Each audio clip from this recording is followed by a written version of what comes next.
tucked safely into the pocket of his shorts, the weight of it strangely reassuring.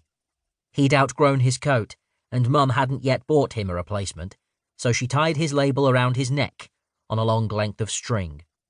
It flapped in his face, teasing him just like Billy Figs and his gang. "Alfie Wright, Alfie Wright, Alfie Wrong, more like." The kids on his street jeered whenever they saw him coming. And yet, to begin with, the only real difference between Alfie and Billy and the others was that they had fathers who'd married their mothers. Even if some of those dads hadn't stayed around to see their children growing up, they still had names and faces and histories that their offspring could boast about. All Alfie had was a big, empty space.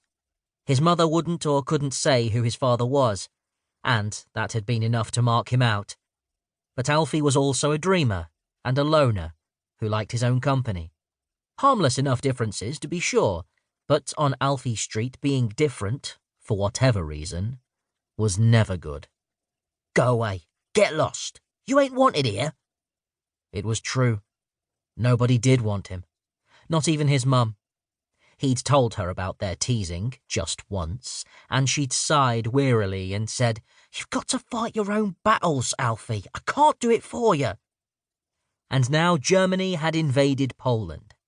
Alfie suspected that the war, which everyone said would start any day now, was a welcome relief to his mother. The evacuation was a convenient excuse.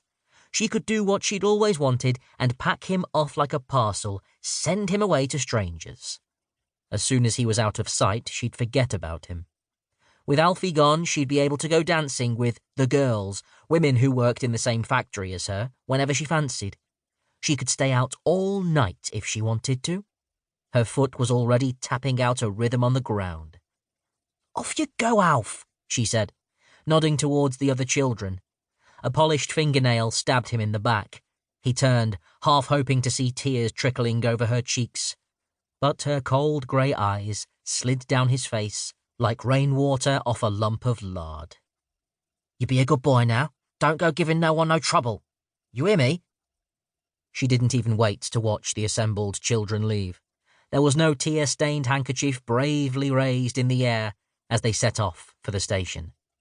By the time they reached the end of the street, and Alfie looked back over his shoulder, Mum had gone. Goodbye, Mr. Moore. Mr. Moore was standing on his one leg at the corner of the street, wobbling a little unsteadily on his crutches. As the line of children progressed along the pavement towards him, Alfie saw that two steady streams of tears were running down the old man's face, cutting a line of white across his grubby cheeks. According to Mum, Mr. Moore had lost half his left leg and all of his mind in the last war. The things he'd seen in the trenches had turned his brain inside out, she said. He was haunted by ghosts. That was why he was always having conversations with people that weren't there. "Best to keep away from him, Alf," Mum had told him. "A man like that, you never know what he might do." That was easier said than done. One day last summer, Alfie had come home from school to find Mr. Moore sitting on their front doorstep like an empty milk bottle. Alfie couldn't get past him, so, instead, he'd sat down next to the muttering old man and waited for Mum to finish her shift. Alfie hadn't much minded. The day was warm, and he'd done what he always did when there was nothing else to do. Pulling the magnifying glass from his pocket and shutting his right eye, he held it up so close to his left that Mr. Moore, the whole street and everything in it, blurred and smudged out of focus. With his magnifying glass, Alfie could make the rest of the world simply go away for a while. He'd fall into a sort of daydream, watching vague, fuzzy scenes playing out in front of him as if he was in his own private cinema. As Mr. Moore talked to his imaginary friends, Alfie could see them taking shape. Indistinct, insubstantial shadows, like reflections in a shop window of two young men dressed in uniform, standing either side of Mr. Moore chatting with him. "It'll be all over by Christmas," they said.